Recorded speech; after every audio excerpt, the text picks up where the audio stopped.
Hello बच्चों, स्वागत है आपका हमारे यूट्यूब चैनल करियर प्रतिशीटों में।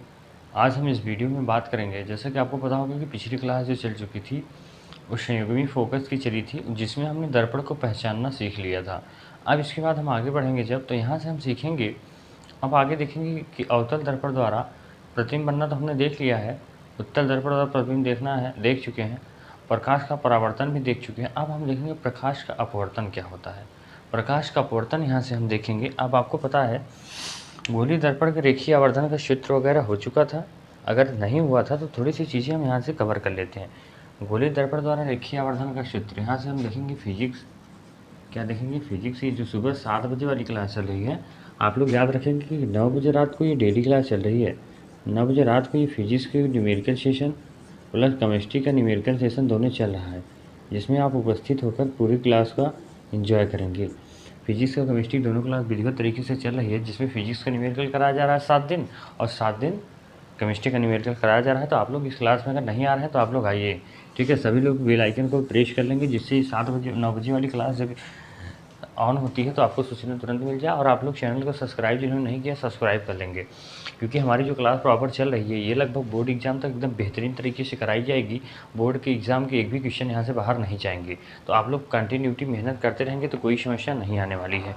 चलिए ठीक है, तो हम इसी प्रकार से आगे बढ़ते हैं और अपने फिजिक्स को एक नई दिशा देते हैं। सभी एकदम कमज़ोर से बच्चों को हम यहाँ पर एकदम इस तरीके से फिजिक्स को पढ़ाएंगे कि उनको एकदम विधिवत तरीके से समझ में आ जाएगा। ऐसा कोई नहीं होगा जिसको ना समझ में आएगा।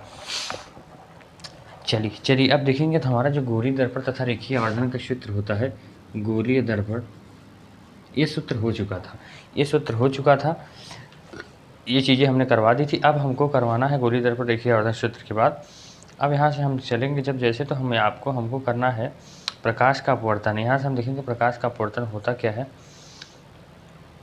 प्रकाश का अपवर्तन देखेंगे तो देखिए, प्रकाश का अपवर्तन को समझने से पहले हम देखिए एक मिनट मार्कर ले लेते हैं।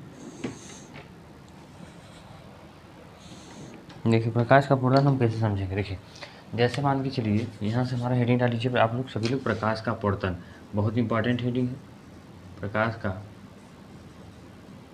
अपवर्तन, जिसको कहते हैं refraction of light, refraction of light. हमारे चैप्टर का नाम है रिफ्रैक्शन ऑफ लाइट। आप लोग विधिवत तरीके से पढ़ेंगे, कोई भी समस्या नहीं आने पाएगी। क्योंकि अपवर्तन का मतलब क्या हुआ, देखिए अपवर्तन का मतलब ये होता है, जैसे देखिए अभी तक हमने परावर्तन में पढ़ा था, एक चिकना तल होता है जिससे प्रकाश क्या होता है, जिससे प्रकाश टकरा कर उसी मार्ग में वापस लौट जाती है। तो एक घटना जो प्रकाश का अपवर्तन का होता है, उसमें क्या होता है, ये जो हमारा एक माध्यम होता है ये, और एक दूसरा माध्यम होता है। इसमें क्या होता है, प्रकाश आता है और प्रकाश क्या होता है, एक माध्यम से जब दूसरे माध्यम में जाता है, ये क्या करता है, या तो इधर हो जाता है और या तो क्या होता है, ये अभिलंब से दूर हट जाती है। ये देखिए ये क्या होता है, इसमें एक अभिलंब होता है। अभिलंब वगैरह आप पढ़े होंगे, अभिलंब मैं बता चुका हूँ क्या चीज़ होती है, आपको सबको पता होगा। देखिए तो यहाँ से हम क्या करेंगे, इसको देखिए इधर भगा देंगे या तो एक इधर घटा देंगे। ये दो कंडीशन चित्र होता है। एक ये होता है जिसको कहते हैं, यहाँ देखिए ये जो दूर है, ये जो छोटा हो गया है, जो इधर आ गया है, इसको कहते हैं सघन माध्यम। जब वो क्या होगा, सघन माध्यम होगा, और जब दूर हट जाएगी तो इसको कहते हैं विरल माध्यम। क्या कहते हैं, विरल माध्यम। इसको क्या कहते हैं, अभिलंब कहते हैं। क्या कहते हैं, अभिलंब। आशा करता हूँ सभी को क्लियर होगा। ये क्या होगा, आपतित किरण। ये क्या होगा, आपतित किरण, जिसको कहते हैं आई। यहाँ से जो कोड बने, ये इन जो किरणें बाहर निकली हैं, इन किरणों को कहते हैं अपवर्तित किरण। क्या कहते हैं, अपवर्तित किरण। आशा करता हूँ सभी को इतना क्लियर होगा, कोई प्रॉब्लम नहीं होगी। आपतित किरण होता है, अपवर्तित किरण होता है, ठीक है। सभी लोगों को एकदम बिल्कुल क्लियर होगा, कोई दिक्कत नहीं होगी। प्रकाश का अपवर्तन अच्छे से समझ में आ रहा होगा। चलिए प्रकाश का अपवर्तन थोड़ा अच्छे से लिख दें। प्रकाश का अपवर्तन सभी लोगों को क्लियर होगा, कोई प्रॉब्लम नहीं होगी, सभी लोग बेहतरीन तरीके से जुड़ जाएंगे। अब इसमें हमको समझना है कि होगा कैसे, इक्वेशन होगा कैसे। चलिए देखिए, अब इसमें इसका जो डिफिनेशन होता है पहले लिख लेते हैं। देखिए डिफिनेशन लिखेंगे, प्रकाश की किरण, प्रकाश की किरण एक माध्यम से, प्रकाश की किरण एक माध्यम से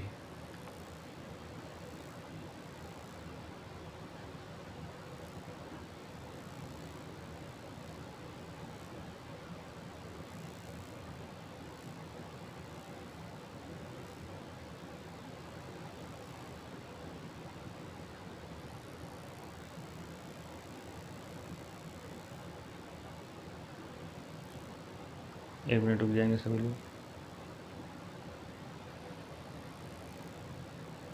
एक मिनट रुक जाएंगे सभी लोग। देखिए क्लियर कर देते हैं यहाँ से, जिससे कोई प्रॉब्लम ना हो। चलिए आशा करता हूँ सभी लोगों को क्लियर होगा, कोई किसी को कोई प्रॉब्लम नहीं होती। देखिए यहाँ से आपतित किरण होता है, अभिलंब होता है, विरल होता है, सघन होता है या अपवर्तित किरण होता है। तो हमने लिख रहे थे इसका प्रकाश का अपवर्तन में हम लिखेंगे क्या क्या होता है। जब प्रकाश की किरण, क्या लिखेंगे, जब प्रकाश की किरण एक माध्यम, मतलब एक माध्यम मतलब मैंने कहा था ना, जैसे इस बॉर्डर के उस पार वाला एक माध्यम होता है, इस लाइन की इस पार वाला दूसरा माध्यम होता है। जब प्रकाश की किरण एक माध्यम से दूसरे माध्यम में जाती है, दूसरे माध्यम में जाती है,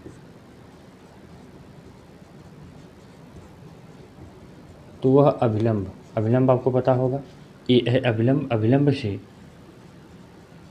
दूर हट जाती है या अभिलंब की ओर झुक जाती है, या अभिलंब की ओर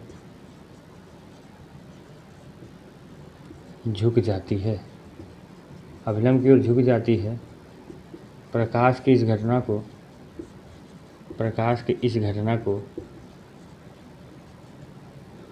प्रकाश का अपवर्तन कहते हैं। क्या कहते हैं, प्रकाश का अपवर्तन कहते हैं। आशा करता हूँ ये बातें आप सभी को क्लियर होगी, किसी को कोई प्रॉब्लम नहीं होगा। जब प्रकाश की किरण एक माध्यम से दूसरे माध्यम में जाती है तो वह अभिलंब से, यहाँ लिख लीजिए, वह अभिलंब से,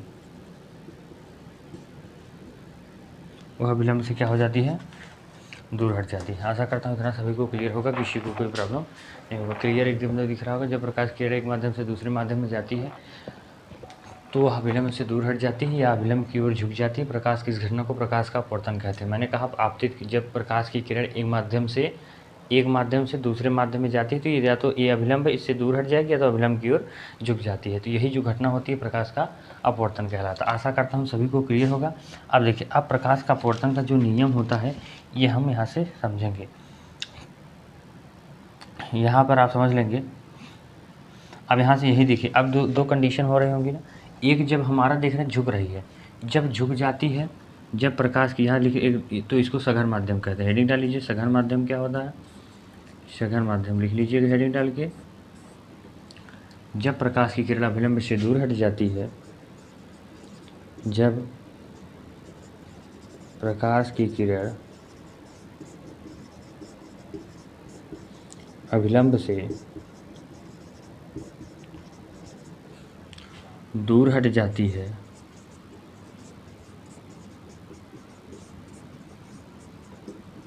तो इसे, जब दूर हट जाएगी, दूर मतलब याद रख, घन, सघन का मतलब क्या हो जाती है, नज़दीक आ जाती है, विलंब से घनी हो जाती है।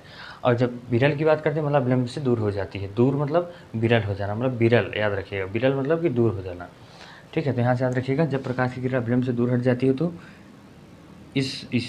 इसे क्या कहते हैं, विरल माध्यम। जब दूर हटेगी तो ये क्या हो जाएगा, विरल माध्यम, याद रखिएगा। जब दूर हटेगी तो उसको विरल माध्यम कहेंगे, तो इसे विरल माध्यम कहते हैं, विरल माध्यम कहते हैं। आशा करता हूँ इतना क्लियर होगा। अब यहाँ से आगे देखेंगे हम सघन माध्यम। सघन माध्यम क्या होता है, सघन माध्यम क्या होता है। अब इसी को उल्टा हो जाएगा। जब प्रकाश की किरण क्या होती है, जब प्रकाश की किरण अभिलंब की ओर झुक जाती है, अभिलंब की ओर झुक जाती है तो प्रकाश के इस घटना को क्या कहते हैं, तो इसे कहते हैं, तो इसे विरल माध्यम, सघन माध्यम कहते हैं। क्या कहते हैं, इसे सघन माध्यम कहते हैं। आशा करता हूँ क्लियर होगा, सघन माध्यम कहते हैं। सभी लोग लिख लेंगे, क्योंकि ये थियरी क्लास है, इसमें सारी थियरी लिखाई जाएगी। ये थियरी क्लास है, इसमें सारी थियरी लिखाई जाएगी, इसमें कुछ बाकी नहीं रहेगा, सभी लोग लिख लेंगे। यदि प्रकाश की किरण क्या होता है, अभिलंब की ओर दूर, अभिलंब से दूर हट जाती है। अभिलंब है ये, अभिलंब से जब दूर हट जाएगी तो विरल माध्यम होगा, विलंब से जब नज़दीक हो जाएगी तो क्या हो जाएगा, सघन माध्यम। सघन माध्यम और विरल माध्यम आप लोगों को क्लियर हो गया होगा। अब यहाँ से हम जैसे ही आगे बढ़ेंगे तो कहेंगे सर प्रकाश के परावर्तन का नियम था, तो क्या प्रकाश के अपवर्तन का नियम होगा? हम कहेंगे बिल्कुल भैया, प्रकाश के परावर्तन का नियम भी था तो प्रकाश के अपवर्तन का नियम बा। कहेंगे सर बिल्कुल बता दीजिए प्रकाश के परावर्तन या अपवर्तन का नियम होता कैसा है? तो हम कहेंगे बिल्कुल लिख लीजिए भैया, प्रकाश के परावर्तन और अपवर्तन का नियम होता क्या है, आप लिख लेंगे। तो आप कहेंगे सर प्रकाश के अपवर्तन के भी कितने नियम होते हैं? हम कहेंगे प्रकाश के अपवर्तन के भी 2 नियम होते हैं। जिस प्रकाश परावर्तन के 2 नियम होते हैं, उसी प्रकार प्रकाश अपवर्तन के भी 2 नियम होते हैं। तो कहेंगे सर कौन कौन सा नियम होता है?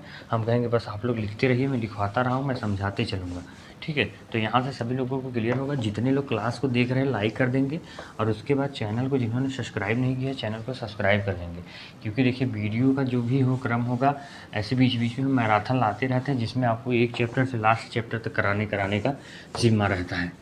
चलिए, तो इसी प्रकार सभी लोग क्या करेंगे, सभी लोग आराम से पढ़ने की कोशिश करेंगे, जिससे क्या हो जाएगा, सारी चीज़ें क्लियर हो जाएंगी। चलिए, यहाँ से आप लोग के लिए क्लियर हो गया। चलिए, अब यहाँ से देखिए हम समझेंगे क्वेश्चन नंबर। अब यहाँ से हम समझेंगे क्या होता है। अभी हमने शगर, अब यहाँ से हम पढ़ेंगे प्रकाश के अपवर्तन का नियम। प्रकाश अपवर्तन का नियम, प्रकाश अपवर्तन का नियम, law of refraction of light. प्रकाश के अपवर्तन का नियम हम पढ़ेंगे, law of refraction of light. क्या पढ़ेंगे? लॉ ऑफ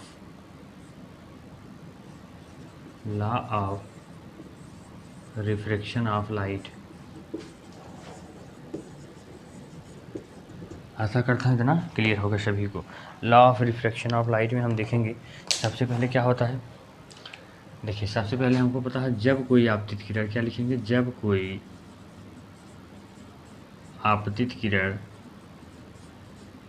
क्या लिखेंगे, जब कोई आपतित किरण विरल माध्यम से सघन माध्यम में प्रवेश करती है, विरल माध्यम से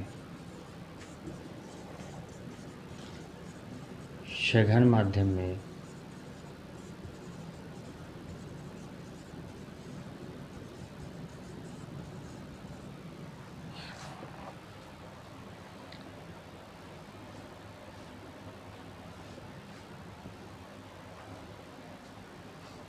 क्या लिखा है, जब कोई आपतित किरण विरल माध्यम से सघन माध्यम में प्रवेश करती है तो क्या करती है, वह अभिलंब की ओर, तो वह अभिलंब की ओर झुक जाती है, तो अभिलंब की ओर झुक जाती है।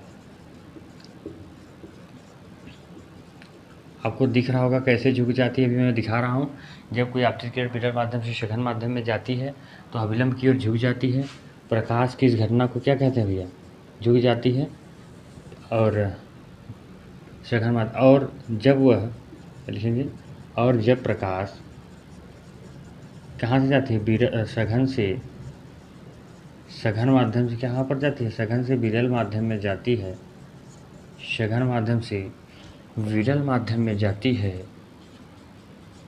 सघन से क्या करती है, विरल में जाती है, तो वह अभिलंब की ओर, तो वह अभिलंब की ओर, तो अभिलंब की ओर क्या होती है भैया, झुक जाती है, तो अभिलंब से दूर हट जाती है, अभिलंब से दूर हट जाती है। अब देखेंगे, कहेंगे हमने क्या कहा और क्या लिखा। देखिए, ये हमारा पहला नियम होता है, ये हमारा पहला नियम होता है, और ये कहता है, यही हमारा पहला नियम होता है। और ये क्या कहता है, देखिए ध्यान से समझिएगा। जब कोई आपतित किरण, कहेंगे सर अभी आपने ऐसे चित्र बनाया हुआ था, कैसे भैया, ऐसे।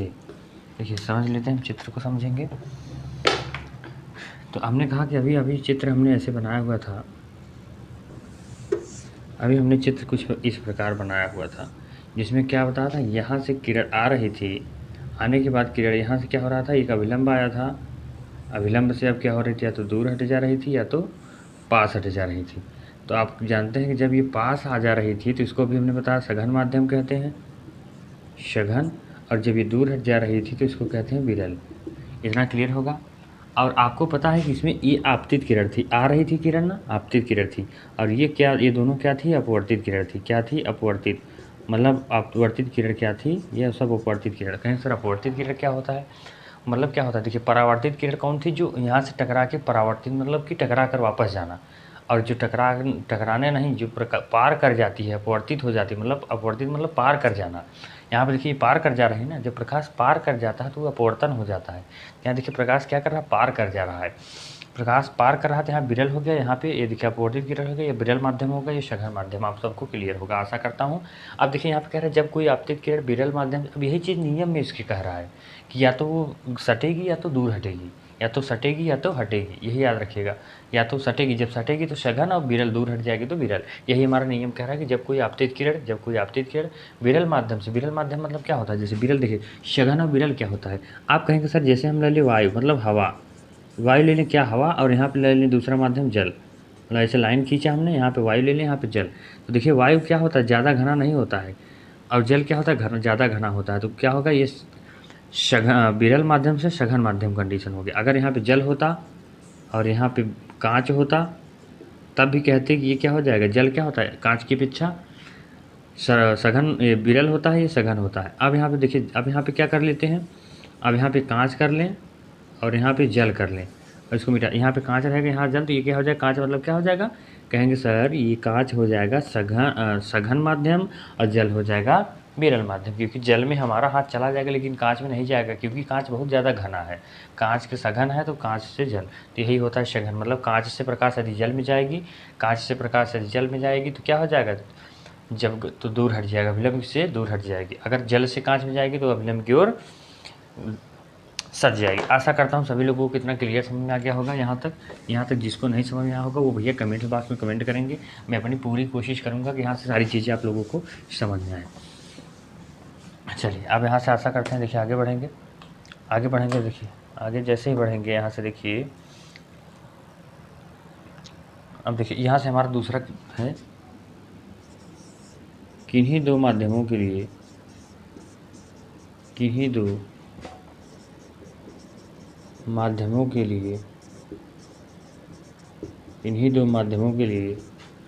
आपतन कोण का ज्या तथा अपवर्तन कोण का ज्या का अनुपात एक नियतांक होता है। तथा अपवर्तन कोण का, अब आप सोचेंगे सर ये ज्या क्या होता है, मैं बता रहा हूँ, ज्या का अनुपात एक नियतांक होता है।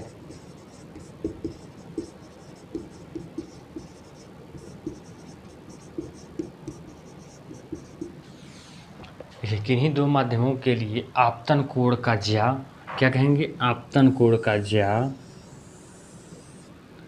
तथा अपवर्तन कोण का ज्या, अपवर्तन कोण का ज्या का अनुपात एक नियतांक होता है। आपतन कोण का ज्या तथा अपवर्तन कोण का ज्या का अनुपात क्या नियतांक होता है, कैसे, किन्हीं दो माध्यमों के लिए, दो माध्यम आपको पता है, सरल सघन माध्यम या तो विरल माध्यम। आपतन कोण का ज्या, आपतन कोण मतलब क्या होता है, हमने बताया ना, आपतन कोण मतलब कि जो आपतित किरण से कोण बनता है, जो आपतित किरण से जो कोण बनता है, मैंने पढ़ाया हुआ है, आपतन कोण वही होता है जो आपतित किरण से कोण बनता है। का ज्या मतलब उसमें साइन लग जाए, कॉस लग जाए, जब वो होता है तो साइन जब लग जाता है किसमें, आप जिसमें साइन लग जाए वो ज्या हो जाता है। साइन लग जाए, साइन मतलब हो जाता है ज्या। जैसे आपतन कोण का, आपतन कोण पता है आई होता है, आई में जब साइन लग गया तो ये हो गया ज्या, आपतन कोण का ज्या। अपवर्तन कोण मतलब क्या है, अभी आर बताए थे आपको अपवर्तन कोण आर होता है, का ज्या। अपवर्तन कोण का ज्या मतलब कि sine r, sine i by sine r equal to, कह रहा है एक नियतांक, नियतांक मतलब कांस्टेंट, मतलब सी, कांस्टेंट होता है, सी बराबर क्या होता है, कांस्टेंट, यही कांस्टेंट एक हो जाएगा नियतांक। मतलब आपतन कोण का मान, आपतन कोण का ज्या तथा अपवर्तन कोण का ज्या का अनुपात, अनुपात मतलब कि एक दूसरे को भाग देंगे तो ये कांस्टेंट आएगा। आप नियतांक का मतलब क्या होगा कि इन दोनों का जो अनुपात, मतलब जो रेशियो होगा, इसका मान और इसका मान जो भाग देंगे तो वो हमेशा एक कांस्टेंट आएगा। आशा करता हूँ सभी लोगों को इतना क्लियर होगा। यही होता है प्रकाश का अपवर्तन का नियम, सभी लोगों को एकदम बिल्कुल क्लियर होगा। जिसको जो भी समस्या है वो हमें कमेंट बॉक्स में कमेंट करेंगे, उसका समाधान किया जाएगा। चलिए अब यहाँ से आपको सारी चीज़ें क्लियर होती चली गई हैं। अब देखिए यही जो हमारा फार्मूला है, इसी को कहते हैं इसे कहते हैं स्नेल का नियम, इसे ही स्नेल का नियम भी कहते हैं, इसे स्नेल का नियम कहते हैं, नियम भी कहते हैं। इसको याद रखिएगा, ये पूछा जाता भी है, बहुत इंपॉर्टेंट है। इतना स्टार लगा लीजिए, ट्रिपल स्टार लगा दीजिए, पेपर में आएगा ही आएगा। ट्रिपल स्टार लीजिए, इसको ट्रिपल स्टार लगा लीजिए, ये पेपर में आएगा है। अब देखिए, अब इसके कुछ अनुप्रयोग हैं, मतलब कि इसका जो इस प्रकाश के अपवर्तन पर आधारित है, प्रकाश के अपवर्तन पर आधारित कुछ हैं, उसको देख लेते हैं, इसको देख लेते हैं। देखिए, प्रकाश के अपवर्तन पर आधारित कुछ चीज़ें हैं, उसको हम समझते चलेंगे। चलिए,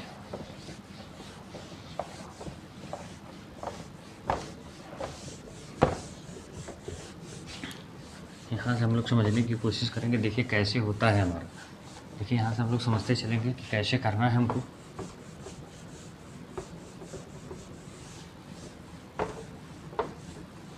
चलिए, यहाँ से हम समझेंगे भैया कि हमको कैसे करना है। अब देखिए, यहाँ से जैसे ही हम पढ़ेंगे, अब देखिए प्रकाश का अपवर्तन का कुछ व्यवहारिक उदाहरण, व्यवहारिक उदाहरण ऐसे पूछा जाता है, प्रकाश के अपवर्तन के कुछ व्यवहारिक, मतलब अपने जीवन में प्रकाश का अपवर्तन का जो उदाहरण है वो किस प्रकार है। व्यवहारिक उदाहरण,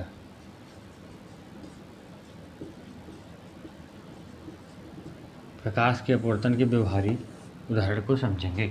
देखिए, मैं जो करवा रहा हूँ ना, ये जो मैं मैथ, ये जो मैं फिजिक्स करवा रहा हूँ, इसमें मैं एक भी हेडिंग छोड़ूंगा नहीं, एक भी हेडिंग नहीं छोड़ूंगा। मैं छोटे छोटे कॉन्सेप्ट क्लियर करवाता चलूँगा, आपको एकदम इतनी बेहतरीन तरीके से नोट्स प्राप्त हो जाएगा। यहाँ से अगर आप बनाएंगे तो आपको दोबारा फिजिक्स पढ़ने की ज़रूरत नहीं पड़ेगी। आप इस चीज़ को मुझे पढ़ के आपको इस तरीके से सिखाना है कि आप इस चीज़ को और कहीं पढ़ा पाएँ, ठीक है, और कहीं पढ़ा पाए। तो देखिए, सबसे पहले हमारा जो इसमें पहला कॉन्सेप्ट होता है, पहला हमारा होता है, इसका पहला अपवर्तन का कारण पूछा जाता है, द्रव में डूबी हुई, द्रव में अंशतः डूबी हुई, अंशतः डूबी हुई, अंशतः डूबी हुई, क्या लिखें, द्रव में अंशतः डूबी हुई क्षण मुड़ी दिखाई देती है। अंशतः डूबी हुई क्षण मुड़ी हुई दिखाई देती है। क्या होता है भैया, दिखाई देती है। कैसे दिखाई देती है, ये हमारा द्रव हो गया, ऐसे बना लेंगे। अब यहाँ पे एक क्षण जाती है, ये क्षण क्या होता है, यहाँ तो सीधा रहता है, यहाँ तक तो सीधा रहता है, ध्यान से समझिएगा भैया, इसको ध्यान से समझेंगे। यहाँ तक देश मान चले हमारा, यहाँ तक ये हमारा जो क्या होगा, हमारा जो राड होता है ये ऐसे हमको दिखाई देता है, ऐसे दिखाई देता है। क्या दिखाई देता है, ऐसा कुछ दिखाई देता है। यहाँ से आप लोग बना लेंगे, यहाँ से आप लोग बना लेंगे।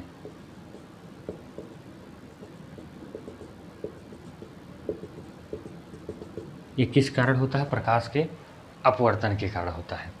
ये किसके कारण होता है, प्रकाश के अपवर्तन के कारण होता है। मैंने कहा था ना, अभी आप यहाँ से सोच लीजिए, कहेंगे सर ये कैसे होता है। हमने कहा जैसे आप यहाँ से एक अभिलंब डालिए, अभिलंब डालेंगे तो आपको मैंने कहा था ना, या तो ये अभिलंब से दूर हटेगी या तो अभिलंब के पास आएगी, अभिलंब से दूर हटेगी या तो अभिलंब से पास आएगी। तो इस द्रव में अंशतः डूबी हुई क्षण मुड़ी दिखाई देती है, मुड़ी दिखाई देती है, मतलब या तो ऐसे दिखाई देगी या तो ऐसे दिखाई देगी, तो मतलब अभिलंब से दूर हटी या तो पास दिखाई देगी। तो ये द्रव में अंशतः डूबी हुई मुड़ी दिखाई देती है। आशा करता हूँ यहाँ पे। अब देखिए, आपको एक चीज़ ये भी पता होगा कि जो द्रव में डूबा हुआ सिक्का, द्रव मतलब पानी समझिए यहाँ पे, द्रव में जो डूबा हुआ सिक्का होता है, द्रव में डूबा हुआ सिक्का कहा जाता है, कभी कभी द्रव में डूबा हुआ सिक्का ऊपर की ओर दिखाई देता है। सिक्का क्या होता है, ऊपर की ओर दिखाई देता है, ऊपर की ओर दिखाई देता है। क्यों, क्योंकि प्रकाश का अपवर्तन ऊपर की ओर दिखा, प्रकाश के अपवर्तन के कारण, प्रकाश के अपवर्तन के कारण। कहेंगे सर कैसे, हम कहेंगे भैया देखिए, ये हमारा क्या होता है, पानी हो गया, द्रव में मतलब पानी मान लीजिए, पानी में देखिए जैसे ही यहाँ पे सिक्का होगा, आपको पता है ये क्या है, सघन विरल माध्यम और सघन। यहाँ पे देखिए ये उठा हुआ दिखाई देगा, क्योंकि पता है कि अभिलंब से दूर हटेगा। जैसे अभिलंब से दूर हटता हुआ दिखाई देगा तो ये हमको लगेगा पैसा हमारा ऊपर है, पैसा हमारा ऊपर है। आशा करता हूँ द्रव में डूबा हुआ सिक्का ऊपर की ओर दिखाई देता है, आपको क्लियर समझ में आ रहा होगा यहाँ से। क्योंकि देखिए हमको यही क्या है, प्रकाश का अपवर्तन का नियम यही कहता है ना, कि जैसे अगर कोई चीज़ सघन से विरल में जा रही है तो ये क्या होगा, जो होगा तो ये थोड़ा सा उठा हुआ दिखाई देगा। ये जब ऐसे यहाँ से है, इधर भागेगी तो यहाँ से तो इसको उठा हुआ दिखाई देगा ना। इसी प्रकार सिक्का भी होता है, जो द्रव में डूबा हुआ सिक्का की ओर ऊपर की ओर दिखाई देना। आशा करता हूँ इतना सभी लोगों को क्लियर होगा। आपसे पूछा जाता है और आप लोग कर लेंगे। देखिए, रात में जो हमारे तारे टिमटिमाते हैं, रात में तारों का टिमटिमाना क्या होता है, रात में तारे जो टिमटिमाते हैं, ये भैया ये किसके कारण होता है, तारों का टिमटिमाना, ये भी हमारे प्रकाश का अपवर्तन का घटना है, प्रकाश के अपवर्तन। अब देखिए, अब यहाँ चौथा देखिए, सूर्य कभी कभी ऐसा होता है कि ऐसा लगता है कि सूर्य, ये देखिए हमारा क्या होता है, क्षितिज के नीचे, मतलब कि जैसे हमको लगता है ना कि सूर्य हमसे, जैसे ऐसे हम लोग देखते हैं, ऐसा लगता है कि हमको सूर्य बहुत नीचे है। जैसे तो ऐसे लगता है कि सूर्य यहाँ देखिए ऐसे ऊपर ऊपर रहता है ना, ऐसे सूर्य ऐसे आता हुआ, देखिए हमारी पृथ्वी कैसी है, हमारी पृथ्वी गोली है, तो हमको ऐसे सूर्य हमारा ऐसे निकलता है, ऐसे यहाँ मान लो हम हो गए और ये हमारा सूर्य निकला हुआ है, तो ऐसे सूर्य हमको ऐसे ऐसे जाता जाता जाता जाता ऐसे ऐसे ऐसे ऐसे ऐसे ऐसे ऐसे ऐसे ऐसे यहाँ पे ऐसा दिखाई देता है। मतलब कि ये हमारा लेवल था और ऐसा लगेगा कि ये नीचे हो गया है, सूर्य हमसे नीचे हो गया है। तो ये किसके कारण होता है, ये प्रकाश के अपवर्तन के कारण। क्योंकि आपको पता है प्रकाश का अपवर्तन कारण, क्योंकि देखिए जब कोई चीज़, आप याद रखिएगा, जहाँ पर कोई चीज़ उठी वाली बात आ जाए या जहाँ पर कोई चीज़ बैठने वाली बात है, मतलब दूर दिखाई देने की, वहाँ पे आप याद रखिएगा प्रकाश का अपवर्तन का ही घटना होगी, प्रकाश का अपवर्तन का घटना होगी। सभी लोगों को क्लियर होगा अपवर्तन के कारण। प्रकाश का अपवर्तन के कारण क्या होता है, सूर्योदय एवं सूर्यास्त के समय, यहाँ पे लिख लीजिएगा आप लोग, सूर्योदय एवं सूर्यास्त के समय, यहाँ लिख लीजिएगा सूर्योदय एवं सूर्यास्त के समय सूर्य क्षितिज से नीचे दिखाई पड़ता है। क्षितिज मतलब क्या होता है, ये देखिए, एक आप जानते हैं कि ऊर्ध्वाधर होता है, एक क्षैतिज होता है, वही क्षितिज होता है, मतलब हमारे लेवल से वो नीचे दिखाई देता है, बस यही समझना होगा। अब यहाँ से देखिए अगला जो हमारा टॉपिक होगा कल, अगला जो हमारा टॉपिक होगा वो कल होगा निरपेक्ष अपवर्तनांक का। क्या होगा भैया, निरपेक्ष अपवर्तनांक क्या होता है, सापेक्ष अपवर्तनांक क्या होता है, इस पर रिलेटेड क्वेश्चंस पूछे जाते हैं और वो बहुत इंपॉर्टेंट होते हैं। उस पर क्वेश्चन आते ही आते हैं, इतना मान लीजिए। अगर उस चैप्टर में, इस चैप्टर में क्वेश्चंस पूछे जाते हैं तो एक तो दर्पण से पूछे जाते हैं और लेंस से, वो जो 1/f = 1/v + 1/u पे रिलेटेड क्वेश्चन पूछे जाते हैं, या तो निरपेक्ष अपवर्तनांक और सापेक्ष अपवर्तनांक में। तो चलिए ठीक है, वीडियो को यहीं एंड करते हैं, मिलते हैं अगले वीडियो में। तब तक के लिए आप सभी को जय हिंद, जय भारत। और याद रखिएगा, अगर वीडियो अच्छी लगी हो तो सभी लोग कमेंट बॉक्स में कमेंट करेंगे। तो चलिए ठीक है, मिलते हैं अगले वीडियो, तब तक के लिए जय हिंद।